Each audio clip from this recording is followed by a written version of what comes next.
ఇక అసెంబ్లీ ఎన్నికలకు ముందు రచ్చకెక్కిన ఈ ఫ్యామిలీ డ్రామా ఇప్పుడు మరింత రచ్చకెక్కింది. దువ్వాడ దంపతుల కథలోకి ఇప్పుడు మరో మహిళ ఎంటర్ అయింది. దాంతో దువ్వాడ కుటుంబ కథా చిత్రం నెక్స్ట్ లెవెల్కి చేరి రచ్చరచ్చ అవుతుంది. గురువారం రాత్రి దువ్వాడ శ్రీనివాస్ ఇంటికి వచ్చిన ఇద్దరు కూతుళ్లు అర్ధరాత్రి వరకు ఆందోళన చేశారు. ఇవాళ కూడా నాన్నను కలవాలి అంటూ గేటు ముందు నిరీక్షించారు. ఇంటి గేట్లు తీయకపోవడంతో అలాగే పడిగాపులు పడుతున్నారు.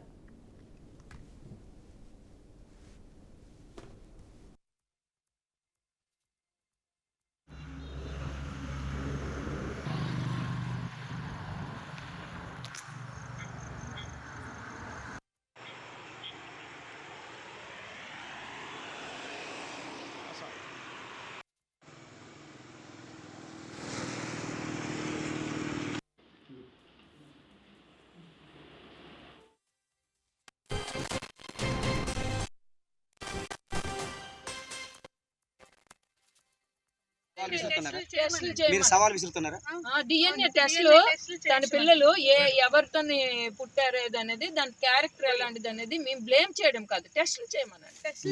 టెస్ట్లు చేస్తే రిజల్ట్ వస్తుంది కదా. మేము ఏ వ్యక్తి పేర్లు చెప్పం బయటికి. మేము ఏ వ్యక్తి పేర్లు చెప్తే వాళ్ళ ఫ్యామిలీని తప్పుపడిన వాళ్ళు మోసం. ఈమె క్యారెక్టర్ కోసమే నేను ఎవరితో ఏ విషయాలు, ఎందుకంటే నా ఫ్యామిలీలో నా పిల్లల జీవితాల్లో మాకు ఇబ్బంది పెట్టింది కాబట్టి. లేకపోతే ఎంతో మంది ఎవరో వెళ్తుంటారు పోతుంటారు, మాకు రోడ్ల మీద వెళ్ళటి.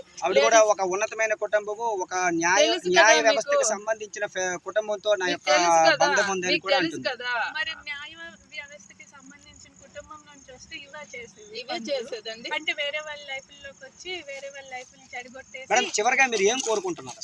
మా ఇళ్లలో ఇలాంటి ఇల్లీగల్ అఫైర్స్ అనేవి మేము ఊరుకోమండి. మేము పొలిటికల్ లీడర్స్గా మాకు ఒక రిప్యుటేషన్ పద్ధతి పాడు ఉందండి. మా ఫ్యామిలీస్ని మా పిల్లల్ని డ్యామేజ్ చేస్తానంటే మేము ఊరుకునే పరిస్థితి లేదండి. అదే మా ఫైనల్ కదా.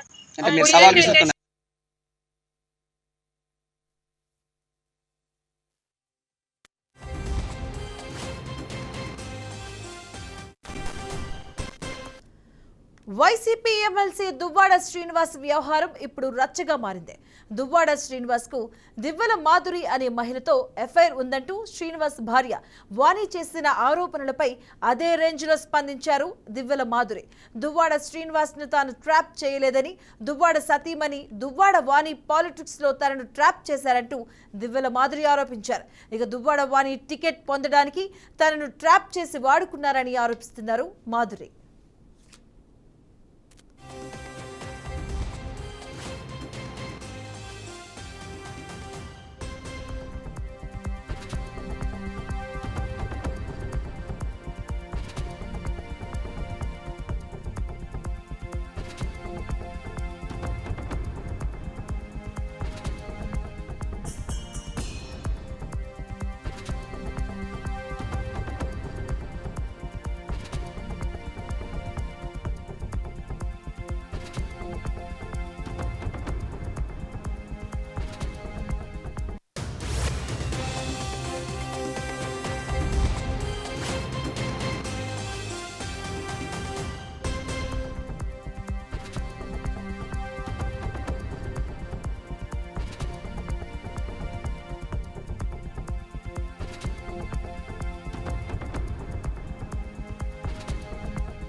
ఇక మరోవైపు తన ఇంటిపై దాడి చేశారంటూ టెక్కలి పిఎస్ లో దువ్వాడ శ్రీనివాసరావు ఫిర్యాదు చేశారు.